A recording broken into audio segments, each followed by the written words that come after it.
হ্যাঁ, অবশ্যই খুবই দুঃখজনক বেদনাদায়ক ঘটনা। কেননা অজিত পাওয়ার মহারাষ্ট্রের রাজনীতিতে অত্যন্ত একজন গুরুত্বপূর্ণ ব্যক্তিত্ব এবং মন্ত্রিসভাতেও খুবই প্রভাবশালী। তিনি উপমুখ্যমন্ত্রীদের মধ্যে একজন।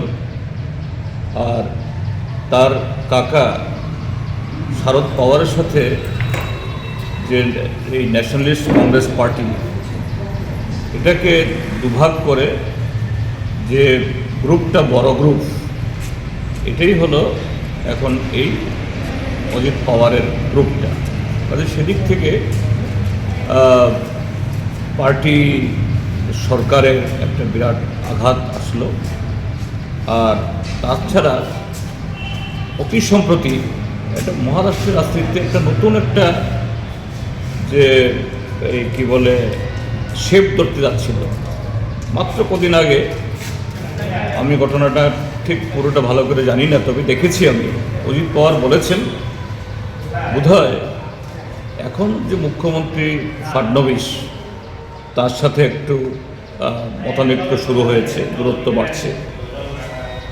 তিনি একটা জায়গায় বলেছেন তার কাকার সাথে আরও ঐক্যবদ্ধ হয়ে সেই দলে ফিরে যাবে।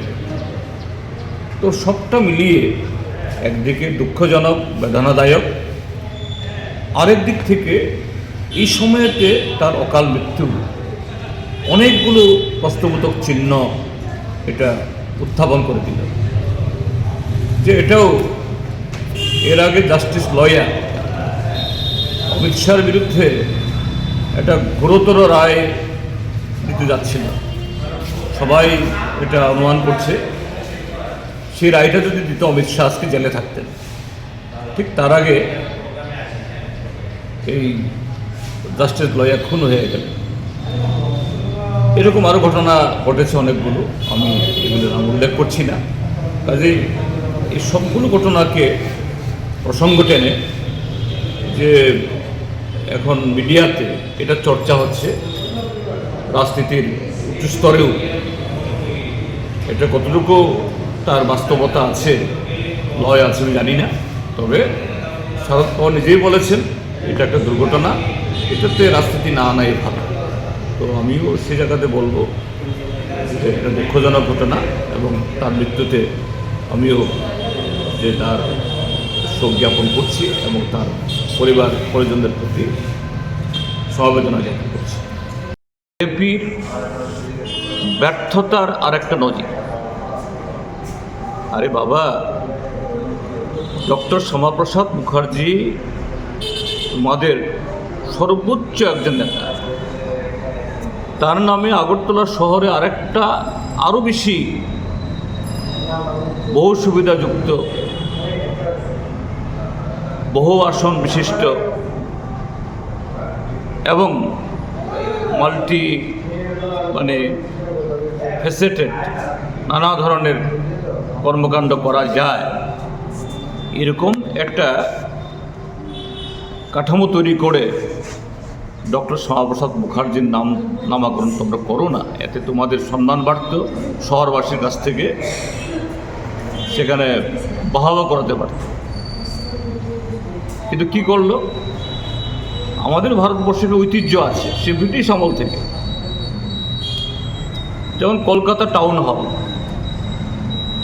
এর কোনো অন্য নাম নেই। ব্রিটিশরা তো অনেক নাম দিতে পারত, Maharani Victoria, Lord Clive, Mountbatten, এরকম বহু নাম দিতে পারত, দেয়নি। এরকম Kolkata town hall, Bombay town hall, Chennai town hall, এরকম, এবং পৃথিবীর অন্যান্য বড় বড় শহরেও তাই।